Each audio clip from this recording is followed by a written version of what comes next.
You know, a lot of people when they talk about the greats, There you Patrick go. Ewing name never comes up, but I'm putting Patrick Ewing names in there as one of the greats.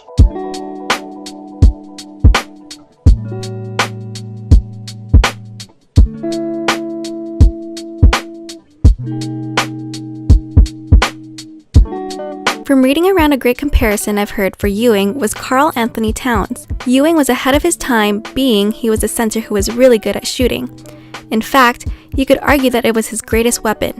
His mid-range shot was butter, and when he would get hot, he would occasionally take a three-point shot and knock it down with ease. If he was playing in the modern era, he would have easily been able to stretch the floor and hit jumpers from all around the court. His versatility also allowed him to play the 4 or the 5. But even if he wasn't shooting, Ewing was phenomenal as a post-up scorer.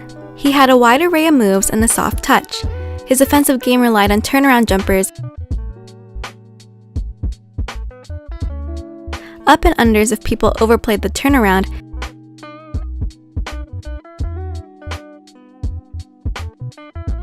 and dribble drives across the paint for baby pull-ups.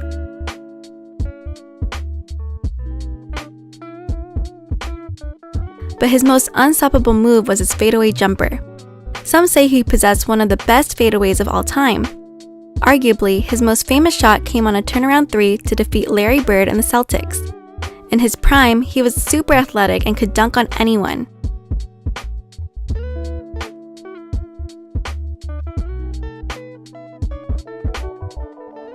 However, as his knees started to deteriorate, he relied more on his jumper. His post moves aren't as respected as some of his contemporaries because he wasn't as flashy or smooth as Hakeem or David Robinson.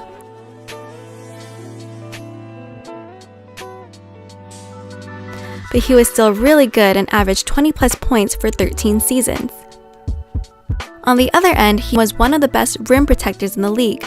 Like many great defenders, he had a combination of IQ, athleticism, and effort. Patrick Ewing's athleticism allowed him to have crazy bounce like DeAndre Jordan. This allowed him to be a good rim protector. He was also tough as nails and absolutely ferocious on defense. He went after every single ball and gave his all every night. Keep in mind that Ewing played in a golden era of centers, but the fact that he was still able to lead the Knicks to be a top defensive team for most of his playing time was a testament to his defensive ability. One of the biggest things that Ewing gets criticized about was his small hands. Because of his hands, he sometimes missed makeable layups like the infamous one he missed in Game 7 against the Pacers. Because of his hands, he also wasn't as great as a rebounder as he could have been. Ewing was also prone to not passing out of a double team or from the post, and it's rumored that Michael Jordan said he would never win a championship if he didn't learn to pass. I feel bad for Ewing. I feel like he is not as remembered as he could have been because of the era he played in. Here's a list of centers he had to go against during his playing career: Hakeem, David Robinson, Alonzo Mourning, and Shaq. Even though Ewing was really good in his own right, going against these historic centers had diminished how much people remember his play. He also competed in an era with Michael Jordan, who has ruined many great players' chances at a ring. There's very few doubt that if he played in today's NBA, he'd be the best center by a mile with his combination of shooting, athleticism, and defense. A part of not being remembered was also not being able to win a ring.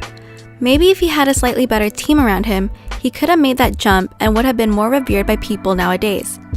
Despite not being as well remembered, there's no denying that he was a great player. During his time with the Knicks, he was an 11-time All-Star, 7-time All-NBA, and 3-time defensive team while leading the Knicks to 13 straight playoffs and 2 finals appearances.